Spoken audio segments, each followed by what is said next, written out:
বন্ধুরা, বং এক্সপ্লোরার ব্লগের আর একটা নতুন ব্লগেতে তোমাদেরকে একদম সুস্বাগতম। একটাও কথা ওয়েস্ট না করে চলো আজকে তোমাদের দেখিয়ে নিই ইকো পার্কের সপ্তম আশ্চর্য একের পর এক। তো আমরা চলে গেছিলাম ইকো পার্কে, এর আগেও গেছি, বাট সপ্তম আশ্চর্য ঘুরে দেখা হয়নি, কারণ প্রচুর কিছু ঘোরার পরেও সেবার আমরা পৌঁছে উঠতে পারিনি, রাতও হয়ে গেছিলো। সো আরেকবার টার্গেট নিয়েছিলাম 1 বছর পরে। তো প্রথমে যেটা এসেছিলো, আমি তোমাদেরকে নামগুলোকে পুরোটা প্ল্যাকার শুদ্ধ দেখিয়ে দেবো। হিস্ট্রি তোমরা গুগল থেকে সার্চ করলে পেয়ে যাবে, ভিডিও পজ করে দেখে নিতে পারো। আমি এখানে তো তোমাদেরকে হিস্ট্রি বলে একদম টাইম ওয়েস্ট করবো না, জাস্ট জিনিসগুলো কেমন তৈরি হয়েছে বা জিনিসগুলো অ্যাকচুয়ালি কেমন, শুধু সেটাই তোমাদেরকে দেখানো আমার এই ভিডিওর মেন উদ্দেশ্য। সুতরাং ভেতরেতে এইভাবেই রাখা হয়েছে, যেগুলোকে মানুষ বিভিন্নভাবে টাচ করে করে তুলছে। এই জন্যই হয়তো আমাদের স্থাপত্যগুলোর আজকের এই অবস্থা। যাই হোক, আমরাও বাইরে এসে বা সাইডে এসে কিছু ফটো টটো তুলে নিলাম, জ্ঞান তো অনেক দিলাম, বাট ফটোও তুলেছিলাম।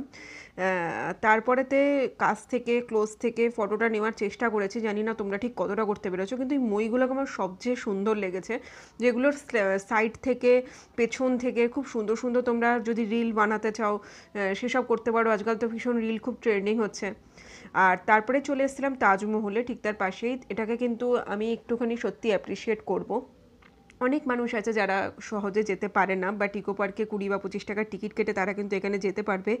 এবং আমি যেমন নিজে 4বার তাজমহল দেখেছি, সুতরাং সেই অভিজ্ঞতা থেকেই বলছি তাজমহল অ্যাকচুয়ালি কেমন, তার একটা ভাবধারা, তার একটা আভাস তারা এই জীবনে নিতে পারবে। তাদের জীবনে জিনিসটা অধরা থাকবে না। মানছি এটা হয়তো অনেকেই বলবে এটা হয়তো তার 20%ও হয়নি, আমি ভালো কি করে বলছি, কিন্তু তাদের কথা আমার মনে হয় ভেবে দেখা ভালো, যারা জীবনে কোনো দিনই তাজমহলে একবার পা রাখার সুযোগও পায়নি বা রাখার কোনো রকম কোনো চান্সও নেই। সুতরাং তাদের জন্য এটা হয়তো সোনার স্বর্গ। তারপরেই চলে এসেছিলাম the great wall of China, যেটা আমার সত্যি দুর্দান্ত লেগেছে। ছবিতে ভিডিওতে বিভিন্ন জায়গায় দেখেছি, আমি নিজে অবশ্যই কখনো যাইনি, তো সেই জায়গা থেকে এটার এক্সপিরিয়েন্সটা আমার কিন্তু দুর্ধর্ষ লেগেছে। এবং ছবিতে বা বিভিন্ন ইংলিশ ফিল্মেতে বা যেরকম অ্যাকচুয়াল দেখেছি, যে খাঁচ খাঁচ তার মধ্যে দিয়ে ঢুকছে, দৌড়চ্ছে, থ্রিলার সিন, একদম ঠিক সেরকম কিন্তু ব্যাপারটাকে অনেকটা তৈরি করার চেষ্টা করা হয়েছে। আমি কিন্তু এর ভেতরে দারুণ ফটোও তুলেছি। সাইডের দিক থেকে বেশ একটা জঙ্গলের একটা পার্ট রয়েছে, জানলা জানলা যেগুলো করা, সেখান থেকে কিন্তু দারুণ ছবি তোলা যাবে। আর এটার কথা তো জাস্ট না বলাই ভালো, বাইরে থেকে দেখতে খুবই সুন্দর, ভেতর থেকে এটা অনেকটা সেই আর কি প্রেম স্থানে পরিণত হয়েছে।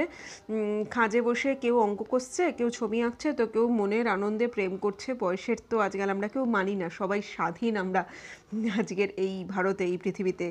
সুতরাং তবে একটা জিনিস আমার খুবই খারাপ লাগলো, দুজন বিদেশিকে এখানে দেখলাম, যারা জিনিসটাকে, আমি তো কখনো এটা সামনে থেকে দেখার সৌভাগ্য এখনো হয়নি, যাই না ভবিষ্যতে এই সৌভাগ্য আমি পাবো কি না, কিন্তু তারা তো হয়তো এগুলো দেখেছে এবং তারা জিনিসটাকে দেখে সাইডে দেখে দেখে জিনিসটাকে হাসাহাসি করছিল।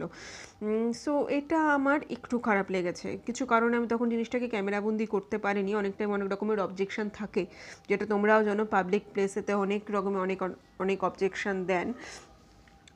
তবে অ্যাকচুয়াল জিনিসটা কেমন ধারণা না থাকার জন্য আমি বলতে পারবো না এটা কেমন। তোমরা যদি কেউ গিয়ে অরিজিনালটা দেখে থাকো, তাহলে কিন্তু অবশ্যই কমেন্টে জানিও যে এটা তোমাদের কতটা ভালো লেগেছে বা অরিজিনালিটি তোমরা ঠিক কতটা পেয়েছো।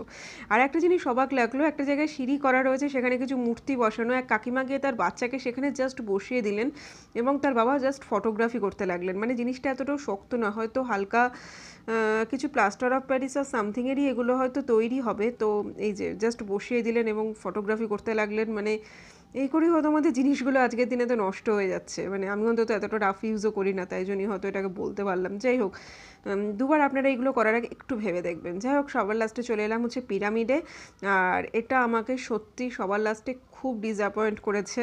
আমার হাজব্যান্ড তো এটাতে ঢোকেইনি, ঠিক আছে, হয়তো বুঝেছিল যে সেমন কিছু থাকবে না। সাইডের দিকে মানে ভেতরে ঢুকতে গিয়ে বেশ একটু ভয় ভয় করছিল, একলা ঢুকছিলাম, বেশ অন্ধকার অন্ধকার, ওখানটা ছবিতে যতটা লাইটিং আসছে অতটা অ্যাকচুয়ালি ছিল না, একটু বেশ অন্ধকার ছিল। তারপরে এই পিকচারগুলো দেখে খুব ভালো লাগছিলো, কিন্তু তারপরেতে মমির জায়গাতে যেটা দেখলাম, I am really little bit disappointed.